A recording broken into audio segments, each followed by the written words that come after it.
আমরা জানবো যে মানুষ বিভ্রান্ত হচ্ছে, ভয় আতঙ্কগ্রস্ত হচ্ছে, সেটা দূর করার জন্য আমরা একজন বিএলও সাহেবকে পেয়েছি। ওনার সঙ্গে শুনবো যে কী কী ডকুমেন্টস সেখানে প্রয়োজন হচ্ছে, যে হিয়ারিংয়ের জন্য ডাকা হয়েছে তার জন্য কী কী ডকুমেন্টস প্রয়োজন হচ্ছে। আমি 143 তকিয়ার বিওলো।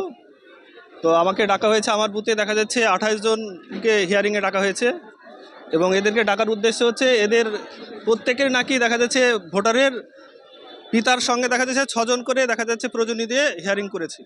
তাই আমার বুথে যে 28 জন পড়েছে 28 জনকে ওই প্রয়োজনই দেখা যাচ্ছে 6 জন দেখিয়েছে, তার উদ্দেশ্যে সবাইকে ডাকা হয়েছে। এবং এদের যে কি ডকুমেন্টস লাগবে কোনো নির্দিষ্ট কোনো গাইডলাইন নাই কমিশনের পক্ষ থেকে। এবং এখানকার মানুষকে দেখা যাচ্ছে যে এলাকার মানুষ সব চারিদিকে দেখা যাচ্ছে বিভ্রান্তি, সব এদিকে চতুর্দিকে দেখা যাচ্ছে ছড়িয়ে যাচ্ছে এই বিভ্রান্তি। কি ডকুমেন্টস লাগবে কি লাগবে না কিছুই জানে না কেউ।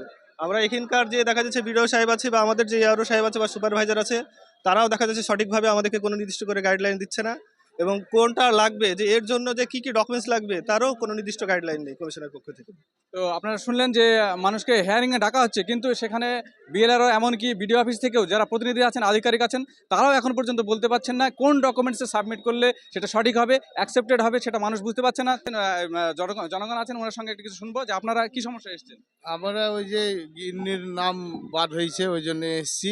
আপনার কিন্তু নাম বাদ হয়েছে, কিসের জন্য বাদ হয়েছে বলছে না।